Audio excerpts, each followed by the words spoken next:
In late September of 2001, Yu-Gi-Oh! Duel Monsters began airing in the United States and almost immediately became a cultural phenomenon. The main focus of the show was the titular card game, and its massive success in America guaranteed that a physical version of Duel Monsters would hit store shelves in the near future. The game had already taken off in Japan and proven its potential market value, and so after making a deal with Konami to acquire the Yu-Gi-Oh! License, Upper Deck Entertainment sought to capitalize on the show's popularity and bring the game to a Western audience. And while I'm sure both Upper Deck and Konami were expecting the game to be successful, since its target audience was probably the anime's fan base of kids and teenagers, I don't think they, or anyone really, could have anticipated that Yu-Gi-Oh! Would go on to become one of the most complex popular card games of all time, with a history and lore 18 years in the making and just as deep as the one present in the anime and manga it was based on. While the only experience many people have with Yu-Gi-Oh! Comes from playing the game casually when they were younger, behind the scenes there has always been a fiercely competitive, dynamic, and perpetually evolving metagame. This is the story of Yu-Gi-Oh!'s competitive landscape, and how its many eras were defined by the strategies that dominated it, cards that would take the game by storm, and most importantly, its base of dedicated, creative players both willing and able to push the game to its absolute limit.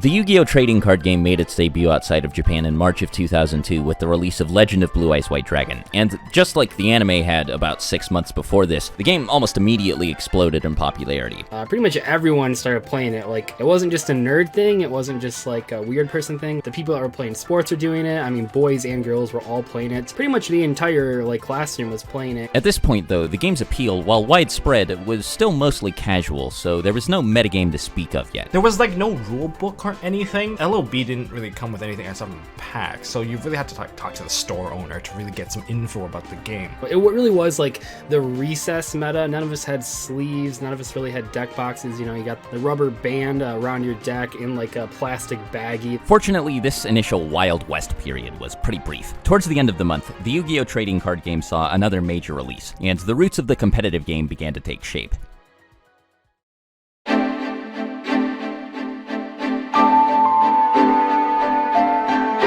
Although the Legend of Blue Eyes booster set was responsible for introducing many people to the game, the release of the Kaiba and Yugi starter decks was what really propelled it into the mainstream. Yugi Kaiba format, that's like when, a lot of people first got into the game, they got their starter decks. The most important thing about these starter decks is that they gave all potential players access to the game's official rulebook. This, of course, allowed a competitive scene to even exist in the first place, and while the overwhelming majority of Yu-Gi-Oh's players were casual ones, local tournaments were already being held at various game shops, and many players showed a clear interest in not only building the most powerful deck, but playing that deck the most optimally. I'm told that this is a cross of chess and Pokemon. How exactly does one play Yu-Gi-Oh? One could, at this point, describe Yu-Gi-Oh's rules as simple. Simple enough, anyway, that many people were able to pick up the basics just by watching the anime. See, each card has an attack number and a defense number. First player to eliminate their opponent's life points wins the duel. Like many other trading card games, Yu-Gi-Oh is built around the idea of stripping another player of a vital resource, in this case, life points. The most straightforward and typically the most effective way to decrease a player's life points has always been to deal damage by attacking with monster cards. Unless stated otherwise, all monsters have the inherent ability to declare an attack either on an opposing player or on another monster, and a monster's attack point score is indicative of how much damage it deals when attacking and how powerful it is relative to other monsters. Given the landscape of the early game, it may have actually been true at this point that this attack point score was the most important thing about a monster.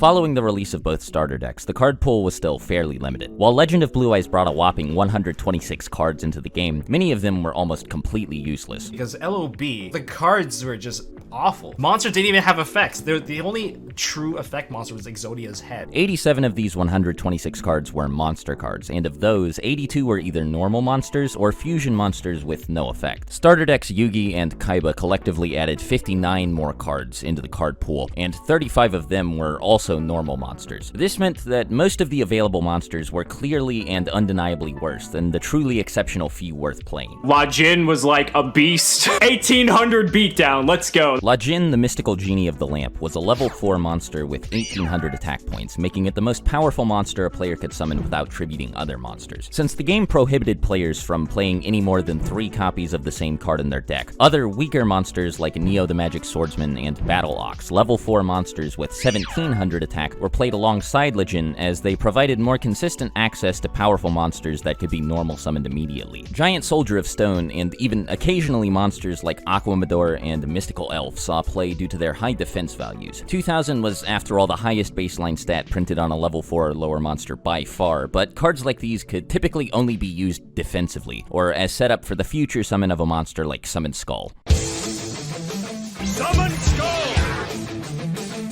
Attack!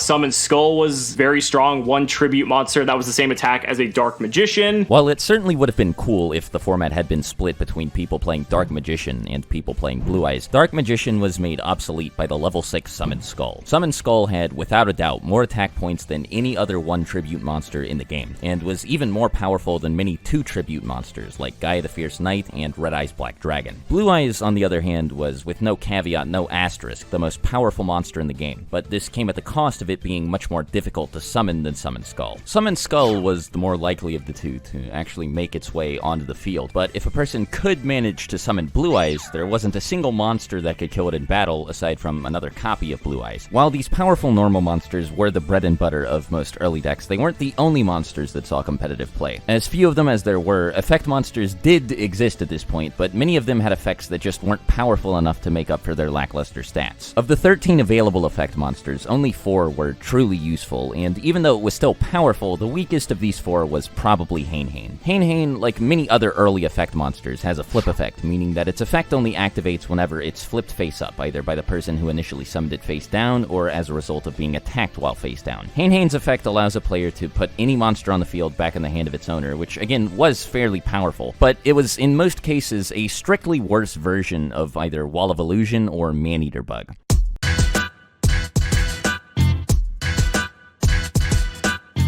Wall of Illusion was arguably the best of the 4, as it had both a powerful effect and a respectable stat line. Its 1850 defense stat made it powerful enough to survive being attacked by anything that could be summoned without tributing, and on top of that, it would always at least temporarily remove anything that tried to kill it from the field. It effectively served the same purpose as Hain, but unlike Hain, it would usually remain on the field after being attacked due to its high defense stat, and it was also able to remove multiple monsters from the field, since its effect was not a flip effect and instead went off whenever it was attacked, even if the attack destroyed it, and even if it had already used the effect before. This made removing it from the field through battle incredibly annoying, as the only monsters powerful enough to do it had to be tribute summoned, and even if they were able to destroy the Wall of Illusion, they would be returned to the hand afterwards, and their owner would need to go through the process of tribute summoning them all over again. Maneater Bug and Trapmaster, the last of these 4, were, like Hain, flip monsters with removal-based effects. They actually seem to be part of a 3-card series along with Armed Ninja, as each of their effects targeted and destroyed one of the game's 3 core kinds of cards: monsters, magic cards, and trap cards. Nobody played Armed Ninja because most powerful magic cards weren't worth setting face down, and with the sole exception of Swords of Revealing Light, didn't remain on the field after being activated. The ability to destroy monsters and trap cards, on the other hand, was extremely powerful, and more than made up for the pitiful attack and defense scores of both Maneater Bug and Trapmaster. Maneater Bug, Legend, and Wall of Illusion were the game's first true staple monsters, and found their way into many decks, both competitive and casual alike. Trapmaster wasn't quite as omnipresent as any of these cards, but it was still popular among competitive players due to the power of trap cards.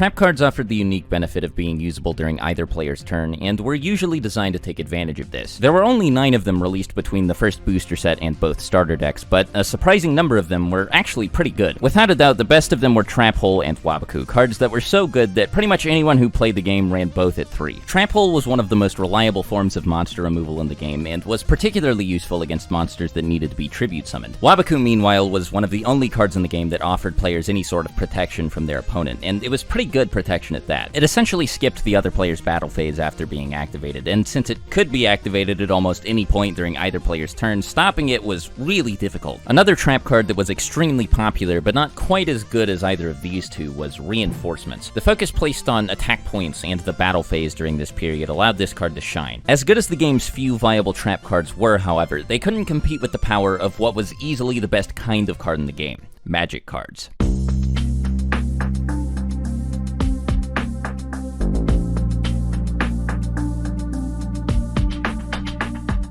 Like trap cards, magic cards had effects that were, at the time, typically much more powerful than those given to monsters. Unlike trap cards and even flip monsters, however, magic cards can be activated immediately, with no setup at all required from the player. This made them inherently more powerful than most monsters and traps for the simple fact that they were much, much faster. Two of the most popular early magic cards were Fissure and Swords of Revealing Light. These two were pretty similar in function to Trap Hole and Wabakoo respectively. One could get rid of a monster, and the other was a powerful stalling card. Both saw about as much success as the staple trap cards of the era, but they were far from the best magic cards in the game. They were completely eclipsed by another group of cards, often referred to as the Power 5.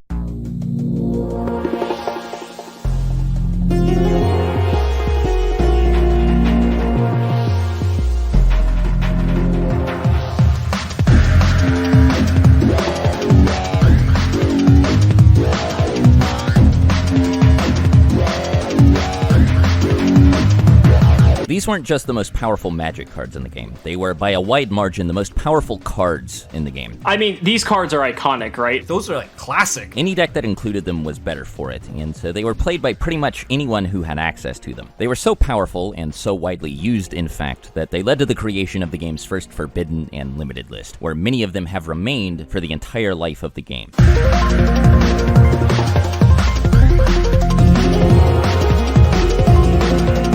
The first edition of this list went into effect at the beginning of May, but it didn't actually ban any cards. 10 cards were limited and 2 were semi-limited. The first 5 cards to be placed in the limited section were the 5 pieces of Exodia. While these cards did act as an alternate win condition, they have almost never been at the center of any of the game's most powerful decks. It was probably for the best that they were placed here, but it's hard to say that this had a substantial effect on the metagame. What ended up being far more impactful was the decision to limit the previously mentioned Power 5 magic cards. I can completely understand why these cards were all limited in the context of 2002 Yu-Gi-Oh! Just because these are game/format warping cards for the time. When you have a card that literally just says destroy all monsters on your opponent's field, it's crazy, right? And it's so funny that a card that literally just says draw 2 cards was limited, but like now in modern Yu-Gi-Oh! Sense is banned. That just goes to show how powerful drawing cards is in this game. The 2 cards placed in the semi-limited section were also magic cards. While card destruction was not omnipresent in the early metagame, it may have been problematic if everyone could play 3 copies of it in their deck. This card in multiple quantities hypothetically makes it very easy to force another player to lose by decking out, and that aside, it was also occasionally played as a powerful draw card since Pot of Greed was now limited. Swords was a pretty big deal because unlike Wabakoo, it allowed players to stall for 3 turns instead of just 1. Like, stalling 3 turns was like, oh, I can draw into my Raigeki. This ban list was the last major event of Yu-Gi Kaiba format, which meant that the game was able to stabilize over the course of the next month. With Dark Hole and Raigeki limited, Fissure had become the most consistent way to get monsters off of the field with a card effect. It was one of the most reliable ways to get rid of a Wall of Illusion without attacking it, and it also made committing to a tribute summon too early very risky, which led many players to wait to summon their deck's boss monster until they had at least 2 monsters already on the field. This is one of a handful of reasons that Summon Skull Beatdown ultimately became the best deck of the format. Setting up a field of 3 monsters before summoning the Blue Eyes was pretty tough, and in many cases, even if a player properly played around Fissure, their Blue Eyes would just get destroyed by Trap Hole, or perhaps even Raigeki or Dark Hole. For this reason, those truly dedicated to making Blue Eyes work often played Lord of D and the Flute of Summoning Dragon, cards that could help bypass the need to tribute monsters entirely. A handful of other cards were experimented with and saw scattered success throughout this period, but none would stick around for long. Yu-Gi-Oh! Was on the verge of its first major shakeup, brought about by the June release of its next core booster set.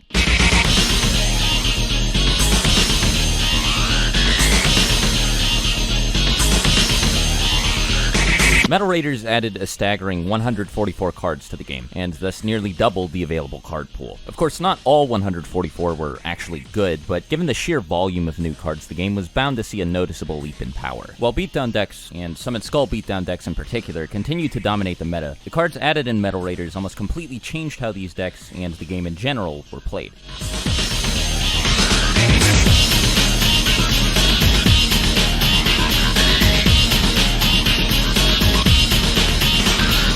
Surprisingly, this set's magic cards were actually largely overshadowed by many of its new traps, which brought with them the idea of a brand new form of interaction, negation. You activated my trap card actually started to matter. Unlike, for example, Trap Hole and Wabaku, these were not cards meant to respond to one action or effect with another. The purpose of these new cards was to prevent certain things from happening entirely. There were 5 new cards with a negation clause in this set, and 4 of them in particular were designed to negate individual cards. All of them were counter trap cards, meaning that they couldn't be responded to once they were activated, except with other counter trap cards, and they all allowed the player to trade some of their resources in order to completely negate the activation or summon of another card.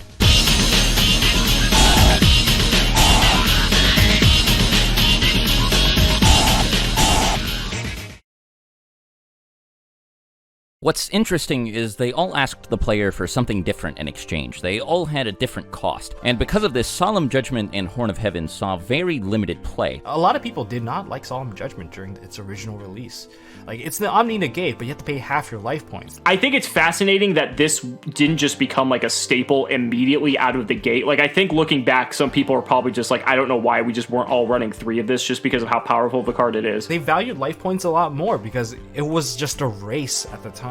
It wasn't about maintaining a solid position as much. Magic Jammer and 7 Tools of the Bandit, on the other hand, did see immediate and widespread success, with Magic Jammer being the more popular of the two. Despite how good many of these new traps were, the Power 5 were still the best cards in the game, and negating any of them was typically better than negating another trap card. Like, oh, but what if they Raigeki me and I spent all this time setting up my entire field and they're just gonna destroy it all? Then they started to realize, hey, I can use stuff in my hand to kind of substitute the destruction. That said, there was one new trap card in this set that could give the Power 5 a run for their money. Mirror Force also had a negation clause. It negated monster attacks, but what was much more important was after it negated the attack. Mirror Force is just, it's a board wipe, but it's a board wipe that you get to use on your opponent's turn, which I think what was so appealing about it. Especially with Mirror Force, where people have to manage the resource, not overcommit. That's when that evolution started to really take place in TCG anyway.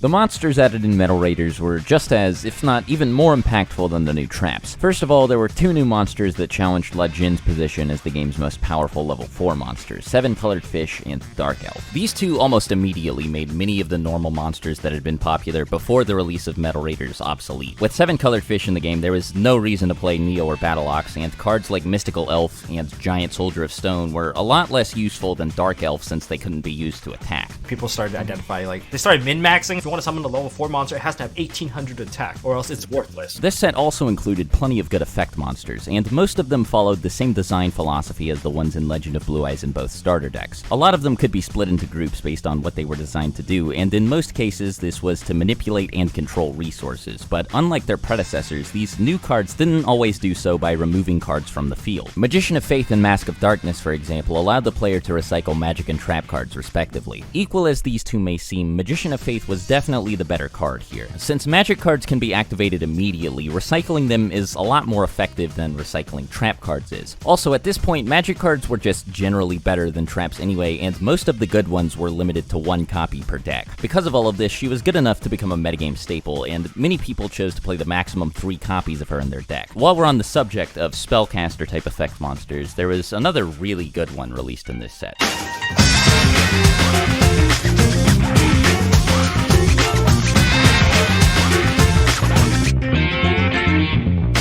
She and Sengen mostly did the same thing. They could search the player's deck for pretty much any monster they wanted, so long as that monster had less than 1,500 attack points in Sengen's case, or less than 1,500 defense points in Witch's case. Even though the card pool was very small at this point, these two had a vast range of search targets. They could even search for each other, and triggering their effects wasn't difficult at all. None of the other effect monsters released in this set were anywhere close to as popular as Sengen, Witch, or Magician of Faith, but there were still a handful worth mentioning. Crass Clown and Dream Clown saw occasional success as the focus of the brand new Clown control deck, where you're actually trying to like kind of protect your clowns and switch them back and forth from defense, attack, and pop things while also using resource cards like Sengen and Witch. I believe that's one of the other decks that pops up during this era. At the same time, White Magical Hat and Masked Sorcerer laid the foundation for hand control, which was nowhere near as powerful as it would eventually become at this point, but saw light experimentation in a meta that was still mostly dominated by Beatdown and Dragon Rush. The main thing that kept these monsters out of the spotlight was their stats. Unlike most of the other staple effect monsters of the time, these cards didn't do anything upon being sent to the graveyard. In order to get anything out of their effects, players actually needed to keep them on the field, and doing so was pretty difficult when cards like Legion, Dark Elf, and 7-colored Fish were all over the place. The clowns could be protected by cards like Wabaku and Mirror Force, and their effects could be used to get rid of any monsters more powerful than them, but there weren't a lot of ways to reliably trigger White Magical Hat's effect. There were a handful of halfway decent equipped magic cards released in this set that provided monsters with pretty substantial attack point boosts, but none of them were as strong as they needed to be to turn White Magical Hat into an actual threat. There wasn't enough to really buff him up yet. You don't have access to spare, but like people do start to get the idea that like if I can do that, it's great. The best magic card in the set without a doubt was Heavy Storm. This card is Dark Hole but for magic and trap cards, and it was invaluable for dealing with problematic pieces of disruption like Trap Hole and Mirror Force. Heavy Storm taught people how to be conservative. It ended up making it to where you just can't set infinite back row. It's like you always have to fear and respect Storm. Because while Heavy Storm was in the format, if you went like set 5 pass,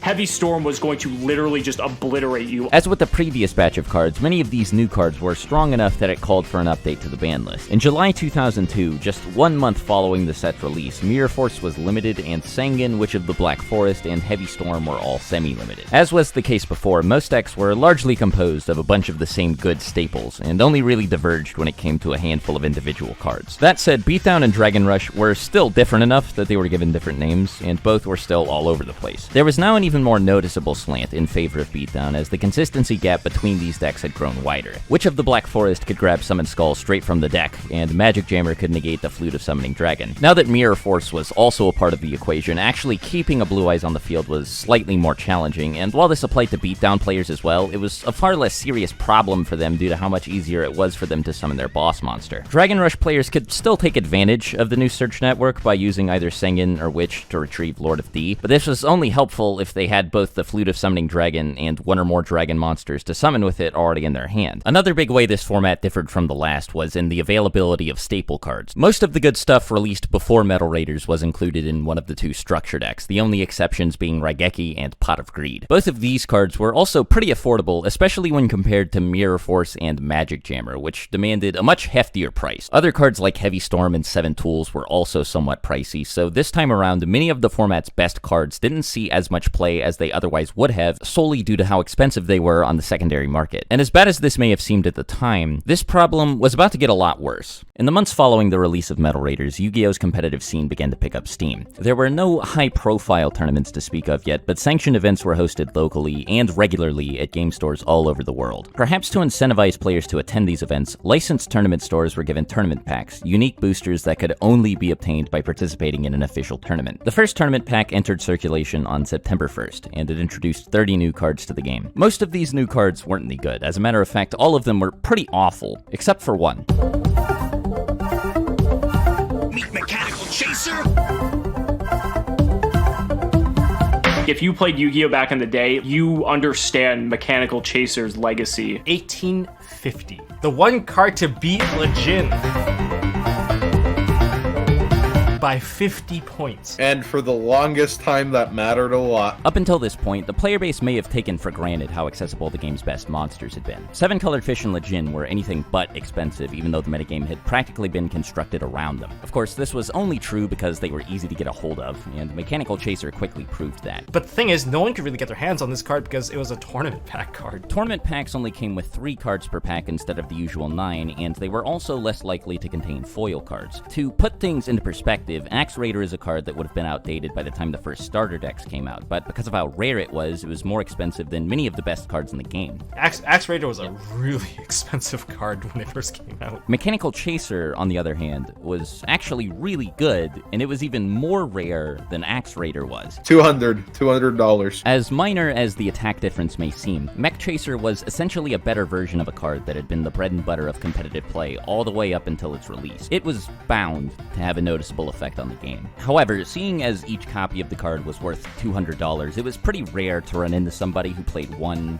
much less 3 of it in their deck. The advantage that these few players had over the rest of the player base was pretty substantial, though. It was just a landslide. So I have this guy from my locals named Kyle Miller, and he got a hold of 3 Mechanical Chasers. Kyle started to go over to these 50, 60-man tournaments, taking down like every single one, winning full boxes, and Billy only remembers the frustration of running into Mech Chaser time and time again, and it just being this money wall.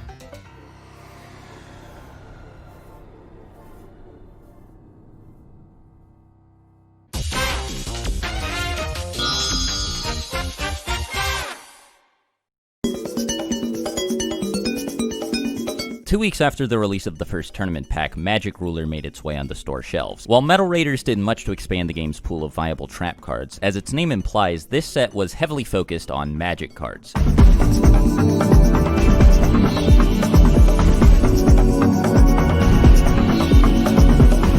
A Magic-themed booster set may have seemed like a bad idea at the time, since for it to be any good, it would have to include at least a few Magic cards as strong as the Power 5. Against all odds, Magic Ruler actually pulled this off by introducing 5 Power Play Magic cards of its own. The 3 most famous cards in the set, Confiscation, Delinquent Duo, and the Forceful Sentry, all allowed the player to remove cards from their opponent's hand. Delinquent Duo was technically the best, since it discarded 2 cards at the same time. Delinquent Duo, I don't know who in testing thought that card was okay. Like, Delinquent Duo was such a degenerate card. Rather than just playing your own game, you're just not letting your opponent play at all. They have to lose 2 cards right away, so your starting hand is now 3 cards. But the others had the advantage of letting the player choose which card they wanted to get rid of. I'm just gonna look at your hand and get rid of your card. Confiscation, even though it only rips 1, the hand knowledge that you get from your opponent is almost better than ripping out a card with Delinquent Duo. So, like, that's a debate that's been going on forever. At this point, life points is starting to matter less and less, and people are realizing that, hey, control is probably the way to go. As long as you have at least 1 life point left, you don't lose. And that's like what Magic Ruler really pushed for, like Confiscation. A lot of these cards, they have life point cost. Painful Choice was a few years ahead of its time, but it was by no means bad because of this. It could turn itself into any one of the 5 best cards left in the player's deck, and with the help of already popular cards like Monster Reborn and Magician of Faith, it could give them access to 2 or even 3 of the 5 cards. If you have 5 ideal targets to put into your hand, you can just put out all 5. Painful Choice really doesn't take its own towards chaos, I want to say, but right now people are trying to figure out, can I use it with Magician of Faith and make it worth it? Finally, there was Snatch Steal. Unlike most equipped cards, Snatch Steal didn't do anything to beef up the monsters of the person playing it. It was actually meant to be equipped to an opponent's monster, at which point control of the equipped monster would change. Though Snatch Steal was certainly the best equipped card in the set, it wasn't the only good one. Magic Ruler included a handful of others, and among them the best was Axe of Despair. Simply put, this was as good as it got in terms of cards that boosted attack points, and unlike Stimpak, it didn't have any glaring drawbacks.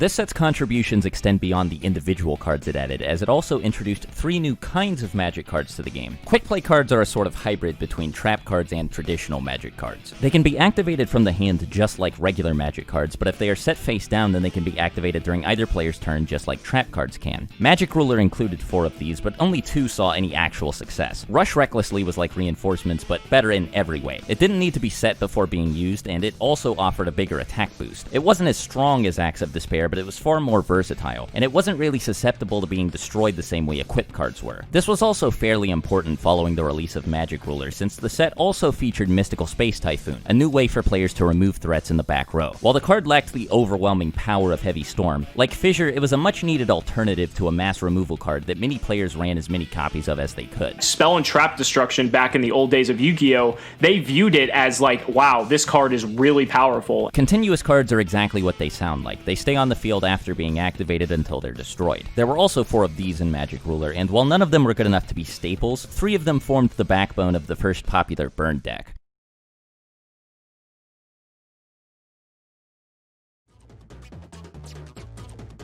The goal of a burn deck is to kill the other player through effect damage. This was possible before the release of Magic Ruler thanks to cards like Just Desserts, but it was nowhere near as practical as it became with the help of many newly released cards. Depending on what the other person was playing, Messenger of Peace had the potential to be a strictly more powerful version of Swords of Revealing Light. Though it couldn't stop the other player from attacking with weaker monsters like Sengen, it was perfectly capable of keeping the game's most powerful monsters at bay, and this was important as it meant that anyone who played it had significantly more time to accrue resources that they could use to burn through their opponent's life points. Cards like Ukazi and Just Desserts were obviously effective enough at this, but they couldn't hold a candle to Toll and Chain Energy.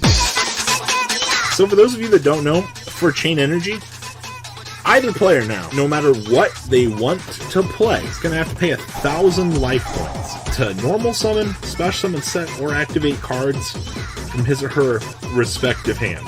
Oh, God. Oh boy, our opponent drew Toll. So each player is going to have to pay 500 life points to advance on that game state. What a combo. Enjoy only playing 5 cards, by the way. This is really edgy game state. Like, holy shit. This might go to deck out. The set's most interesting additions to the card pool were Ritual cards. Ritual monsters were a brand new kind of monster that could not be normal summoned and instead had to be special summoned through the use of Ritual magic cards. While this was cool in theory, in practice the Ritual summoning mechanic was deeply flawed. Most of them had no effect, and to summon them a player needed a lot of resources readily available. Like, Rituals, just mechanically, and this is like before we got a lot of the stuff we have now, but like, it's a 3-card investment. Well, technically 2, because you keep the Ritual monster, but you need to specifically have your Ritual monster, your Ritual spell, and then a monster to use as tribute for the Ritual spell. So you use the Ritual spell and the monster, so you neg 2 to summon the monster. This created numerous issues with consistency, as oftentimes a player would have one or the other but not both. Then, on top of that, the player needed to tribute other monsters as part of the process, all to summon a card that offered nothing but an okay stat line. And it's like, this is all you're getting for your cards? It was just, yeah. The only exception was Relinquished, who actually had an extraordinarily powerful effect. It was also by a wide margin the lowest level Ritual monster in the game, which also meant that it was the easiest to summon. These things weren't enough to completely make up for the previously mentioned issues with Ritual summoning, but it brought enough to the table that it was occasionally played. Only in decks built specifically to take advantage of it, however.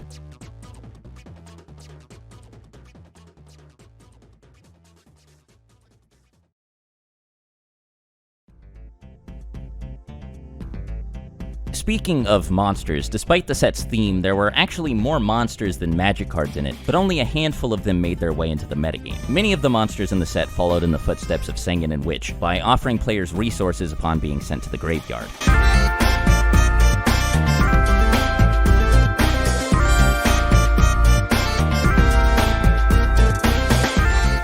There were 6 different monsters that could all, upon being destroyed by battle, summon any monster of a specific attribute straight from the deck as long as the monster had 1500 or less attack. Theoretically, this was even better than what Sengen or Witch offered, since these effects summoned their targets instead of just adding them to the hand, but the many stipulations attached to the process kept most of these cards out of the competitive discourse. Mystic Tomato stood out from the rest, however, and almost immediately saw moderate success, since its ability to summon dark monsters made it a direct pipeline to many of a player's most powerful tools. Nimble Momonga and Giant Germ did something similar, but were at least initially not quite as popular. Unlike the elemental recruiters, these cards only let players summon extra copies of themselves instead of picking whatever card they wanted, but in exchange, the player was allowed to summon up to 2 monsters at once instead of just 1. Since Momonga summoned itself in defense position and also caused a bigger net swing in life points upon being destroyed, it was more popular than Giant Germ, but both were mostly ignored in favor of Mystic Tomato for quite some time. Momonga was certainly present in the metagame following Magic Ruler's release, but it wouldn't didn't truly catch on until much, much later. I love Nimble Momonga. I played it automatically at this point, actually. Like, I caught on to it somewhat early. One thing people don't like is that you could draw two. This is one of the first cards people start this guy. Well, you don't want to draw two of these. None of these monsters could compare to Cyberjar, though. Upon being flipped face up, it could wipe out an entire board and then give both players 5 cards split between their hand and field. Cyberjar is freaking crazy. I love the card, but it was really a double-edged sword. Like, giving your opponent 5 cards, giving yourself 5 cards, blowing up the entire field. Cyberjar to me is such a Yu-Gi-Oh card. Like, it is one of the most high variance, ridiculous effects I have ever seen in my life. Like,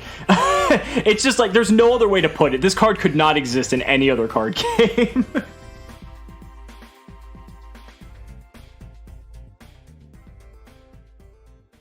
On October 1st, 2 weeks after the release of Magic Ruler, the Forbidden Unlimited list received another update, which limited Cyberjar, all of the hand control cards, Painful Choice, Snatch Steal, and a 7th card named Upstart Goblin that had yet to receive much attention. The player base wasn't given any time to adapt to these changes before the next major shift in the meta, however, as this ban list update happened on the same day as the release of the second tournament pack. Morphing Jar is such a good card. Morphing Jar was really the only good card in the pack, and like Mechanical Chaser before it, it was an ultra rare. Whether it was better than Mechanical Chaser or not in the short term is up for debate, but it was certainly very powerful. Even though it couldn't nuke the board or special summon monsters like Cyberjar could, using it was generally a lot less risky since Cyberjar often left the other player with a lot more to work with. At this point, it was actually the only card in the game that could simultaneously leave the other player with less cards than they started with, while leaving the person playing it with more cards than they started with. In terms of like swings of card advantage, Morphing Jar is definitely up there. I think one of the things I like the most about Morphing Jar was when it comes to the more psychological aspect of Yu-Gi-Oh! And bluffing, you could just set like, let's say a Man-Eater bug and just set like your whole hand of what's actually settable, and your opponent is going to 90% of the time think you have Morphing Jar and play like you have Morphing Jar, and that way you can basically control what your opponent does. If you set everything now, it doesn't signal just like, I have the thing to negate Storm. Now it also can signal I have Morphing Jar. You know, other cards don't necessarily create a dynamic like that a lot of the time. A lot of cards, you know, they get played and they do what they're supposed to do. A card like Morphing Jar that does more than what it just says on the card, I think always just sets a very interesting precedent for how the game progresses later on. Like Mechanical Chaser, this card probably would have been a staple if it was more accessible, but because of how expensive it was just too difficult for the average player to get a hold of, for it to have even a somewhat widespread presence in the early metagame. I traded like almost this whole binder for a Morphing Jar back then.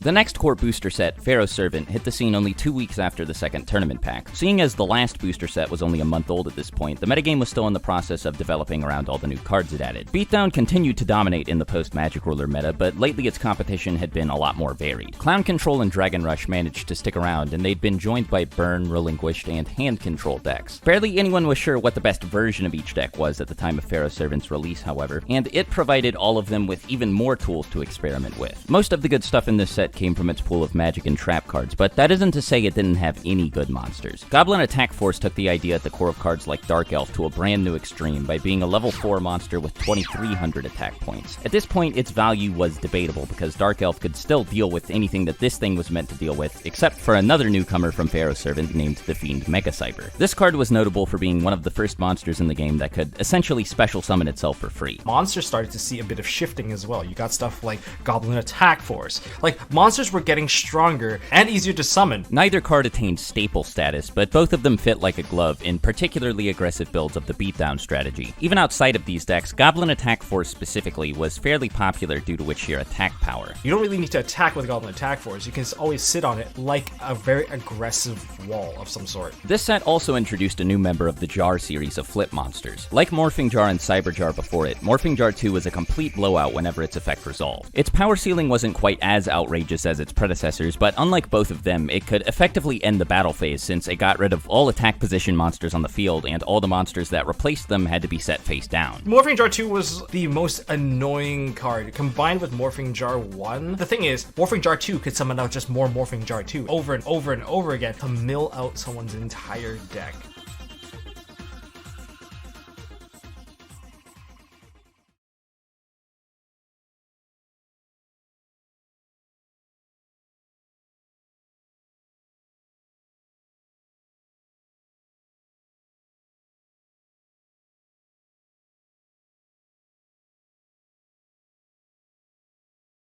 By this point, a lot of players had cut many of the low-level monsters that dominated the early game in favor of newer alternatives, but there still weren't any alternatives to the best of the original high-level monsters. This would change following the release of Pharaoh's Servant. I summon the mighty Jinzo almost immediately replaced Summon Skull as the best boss monster in the game. While its attack stat wasn't quite as high, this was hardly a problem thanks to its powerful effect. Jinzo is gifted with incredible scanning abilities! Trap Hole, Waboku, and Mirror Force had always been pretty annoying pieces of disruption that made it really difficult to reliably tribute summon a monster, Like, when you summoned him, it felt bad because it gets Trap Hole. or do anything with a tribute summon monster once it was already on the field.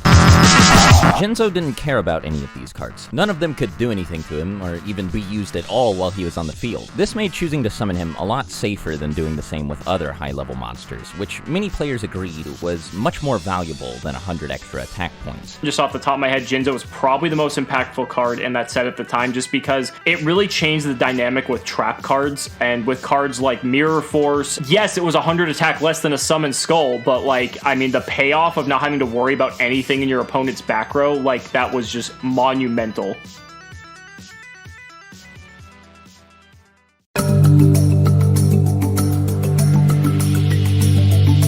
Activate Imperial Order for a mere 700 life points per turn. This card cancels out all your magic cards. Pharaoh's Servant also introduced the ultimate foil to Jinzo, a continuous trap card named Imperial Order. This was, without question, the single best trap card released up to this point, even eclipsing Mirror Force in terms of potential impact. Order was frustrating all the way through Chaos, man.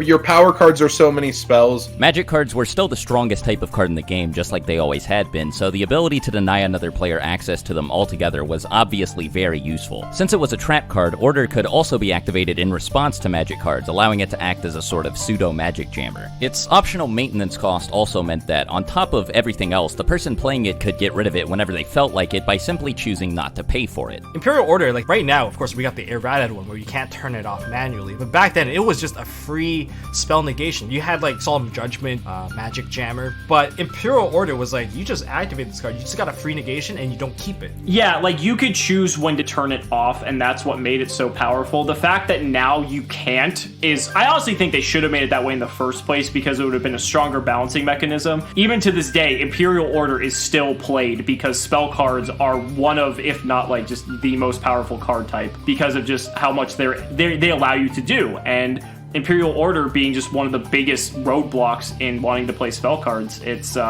it's legendary. Jinzo was one of the only ways to deal with this card, since Order negated most of the back row removal that existed at this point. As a matter of fact, perhaps as a direct response to Imperial Order, Pharaoh's Servant introduced players to Dust Tornado. This was essentially Mystical Space Typhoon in the form of a trap card, which under most circumstances would have made it strictly worse. But the presence of Imperial Order in the metagame made this card a necessity, since it was, aside from Jinzo, one of the only reliable ways to remove the card from the field.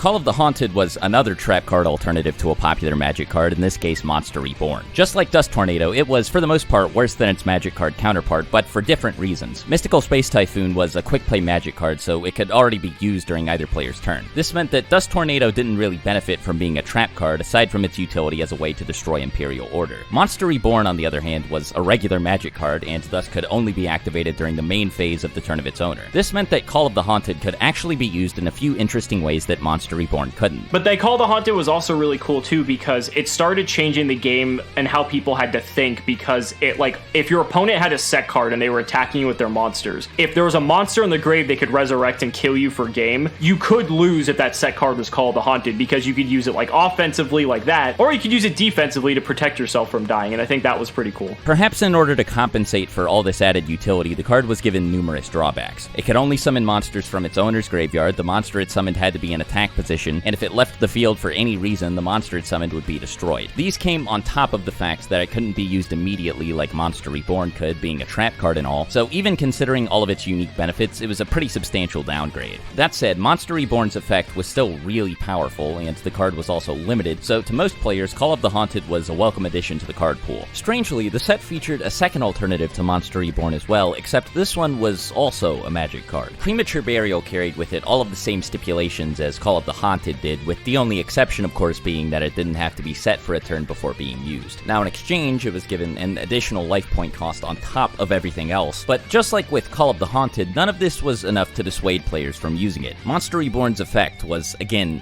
really good, and there were plenty of people who were more than willing to make these kinds of concessions if it meant that they could essentially run extra copies of it in their deck. The only other Magic card in the set whose immediate impact was comparable to Premature Burials was Nobleman of Crossout. This card brought an idea to the forefront of competitive play that had already been introduced but had yet to truly catch on. It removed from play. Instead of simply sending certain cards to the graveyard, some cards forced others to be removed from the game entirely, and this was the first high-profile card designed to do that. While this alone would have been enough to set the card apart from other one-for-one removal cards like Fissure and Mystical Space Typhoon, it took things a step further by removing from play all copies of its target from both players' decks. This card was extremely useful given the growing power and popularity of flip monsters, and was one of the only ways aside from Raigeki and Darkhole to deal with them. Yeah, I Crossout definitely changed the dynamic of like flip effect monsters, which, as we said, there's, you know, Cyber Jar, there's Maneater Bug, Morphing Jar came out around this time, and for pretty much all future flip effect monsters too, and being able to just deal with set monsters, it doesn't even have to be flip effect monsters, just anything your opponent sets, the fact that you just have a single piece of removal just to deal with it. These 6 cards composed the set's lineup of new competitive staples, but of course they were far from the only new cards to see meta success. Magic Drain and Mirror Wall were decent and cheap alternatives to Magic Jammer and Mirror Force respectively. Magic Drain allowed players to ignore Magic Jammer's discard cost, and Mirror Wall had the benefit of not being on the limited list. Ceasefire was a borderline staple card that, while certainly popular, was almost exclusively played in the side deck. It made dealing with flip monsters a lot easier, and it also provided a power boost to burn decks. As a matter of fact, this set did quite a bit to power up both burn and hand control. Skull Invitation, Burning Land, Minor Goblin Official, Attack and Receive, and Type 0 Magic Crusher all had burn effects, and Gravity Bind, like Messenger of Peace, could be used to keep the player safe from potential attacks. These were by no means game-defining or even definitive for burn decks, but they all saw at least minor experimentation. Hand control, meanwhile, was given Time Seal and Light Force Sword, 2 cards that helped slowly but surely whittle down the resources in another player's hand. The set also featured limiter removal, which was most useful to players who already had 2 of the most expensive cards in the game,